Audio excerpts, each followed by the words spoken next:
Mrs. Gandhi is assassinated. Her son takes over.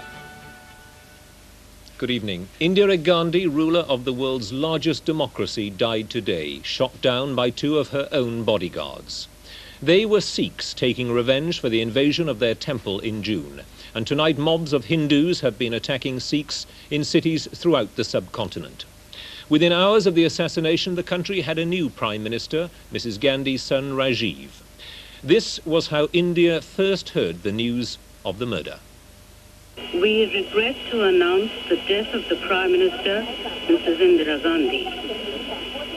She was critically injured this morning at a residence when she was shot by security, and she was immediately rushed to All India Medical Institute, where she succumbed to her injuries.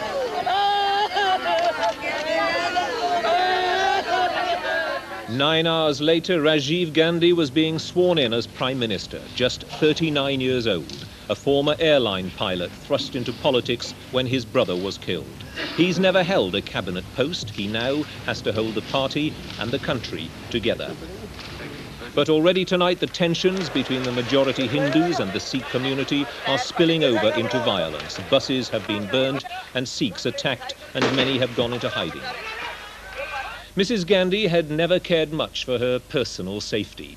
Most mornings, she walked from her home to the gardens of the office next door to meet ordinary people and listen to their problems, as she did today. Only yesterday, she'd spoken of dying in the service of her country and said, "I would be proud of it. Every drop of my blood will contribute to the growth of this nation." Princess Anne, who's in India, was to have had dinner with Mrs. Gandhi tonight. Now she'll be staying on for the funeral on Saturday. Mrs. Thatcher will be there too. She told MPs the assassination was a savage and treacherous crime. In this extended 9 o'clock news, we'll be looking at reactions from around the world and the problems India now faces. First, a report from our correspondent in Delhi, Mark Tully. Indira Gandhi was taken to hospital after she'd been shot by two of her own security guards. They were both reported to be Sikhs.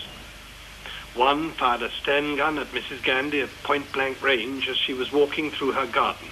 The other fired a revolver. One of the guards was killed by commandos, the other was wounded. Anxious crowds quickly gathered outside the hospital. Mrs. Gandhi's daughter-in-law Menika, the widow of her younger son Sanjay, came to the hospital with the Prime Minister's grandson. Menika had been estranged from Mrs. Gandhi and had started a political party of her own. The crowds prayed for the life of the woman who'd led them for more than 16 years. But their prayers were not to be answered. Doctors performed an emergency operation and recovered 7 bullets, but the injuries were too severe. We tried to do our best to revive her, and then immediately after reviving a bit, we shifted her to the operation theatre on the 8th floor, where a prolonged surgery on her abdomen and chest was conducted. In spite of our best efforts, we could not save her, and she expired at about 2:23 or so. Within 8 hours, Mrs. Gandhi's elder son, Rajiv, had been sworn in as her successor. President Zail Singh, who is himself a Sikh, administered the oath of office. And that I will do right to all manner of people. And that I will do right to all manner of people. In accordance with the Constitution and the law. In accordance with the Constitution and the law. Without fear or favor. Without fear or favor. Affection or ill will. Affection or ill will. Rajiv was chosen by senior members of his mother's party. Their choice came as no surprise.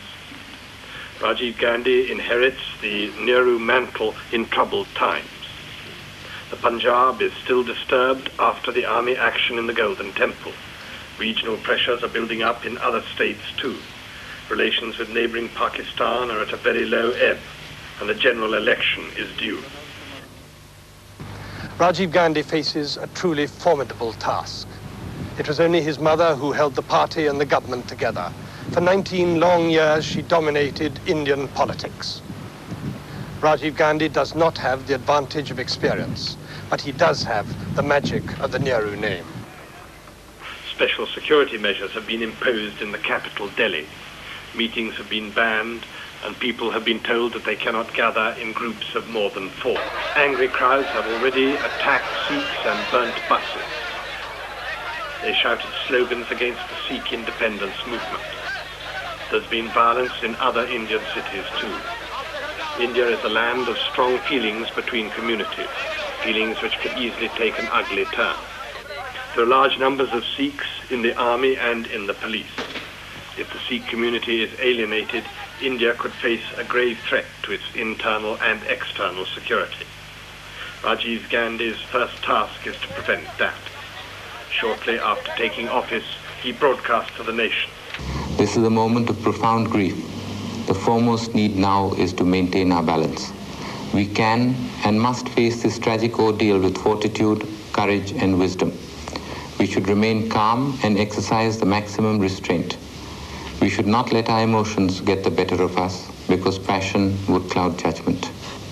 Nothing would hurt the soul of our beloved Indira Gandhi more than the occurrence of violence in any part of our country. Rajiv Gandhi will be the third generation of his family to lead India. His mother's powerful personality came to the office of Prime Minister for the first time 18 years ago. Among India's politicians, she was regarded as a leftist, but she had no time for communism and thought of herself as the head of the world's largest democracy. But there was a ruthless authoritarian streak in her, and the adulation she earned from millions brought her the hatred of many millions more. Her political career reached great heights and great depths, reflecting in the savagery of her battle with political opponents the enormity of India's domestic problems. One of the peaks of her career was her short and victorious war with Pakistan over that country's treatment of the Bengalis, of whom 9 million had fled across the border into India.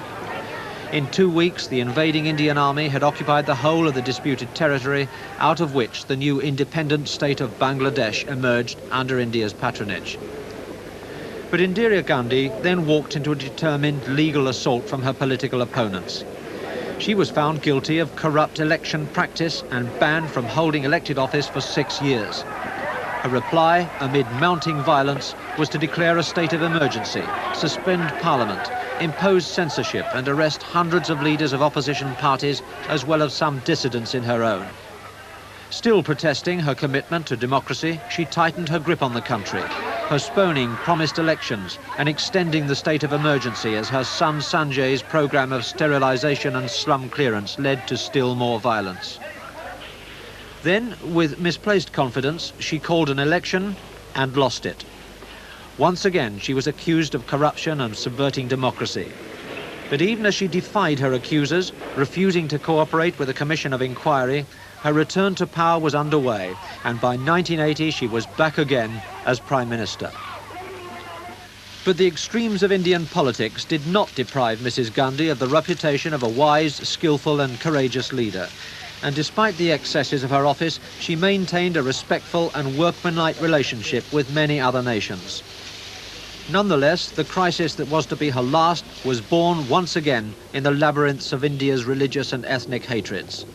The Golden Temple of Amritsar, the holy shrine of India's Sikhs, was occupied by hundreds of armed Sikh extremists demanding an independent Sikh nation in the Punjab. Mrs. Gandhi sent in the troops, and despite initial attempts to minimize their assault on such a holy place, their operation became a massacre and the temple was badly damaged. For India's 14 million Sikhs and many others outside the country, it was an act for which there could be no forgiveness, and warnings of Mrs. Gandhi's death came thick and fast. That anybody who has done any sacrilege to this holy place of the Sikhs, he was never allowed to live. And I am afraid very soon you will see that somebody, somewhere, will kill Mrs. Gandhi, her whole family. But Mrs. Gandhi could only accept philosophically the possibility of assassination, as she did in this interview only a few weeks ago. Well, I've lived with danger all my life, and I think I've had a pretty full life, and it makes no difference whether you die in bed or you die standing up.